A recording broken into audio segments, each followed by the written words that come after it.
এটা হচ্ছে সাধনার ফল, বুঝতে পেরেছো? সাধনার ফল। সাধনার জন্য সর্বপ্রথম কী করতে হবে জানো? নিজের মনকে অশান্ত করতে হবে, বুঝতে পেরেছো? মনকে যদি অশান্ত না করো, সাধনা থাকবে না, ঠিক আছে?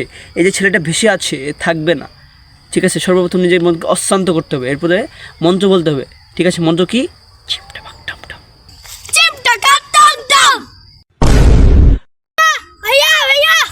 চিমটা পাক টামটাম। হ্যাঁ, কি হয়েছে?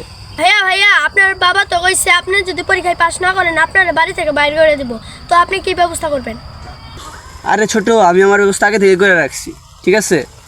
কি ব্যবস্থা করবেন? এক প্লেটে 3টে পরোটা, আনলিমিটেড তরকারি, একটা সেদ্ধ ডিম, একটা পেঁয়াজ, একটা কাঁচা লঙ্কা, মাত্র 30 টাকা।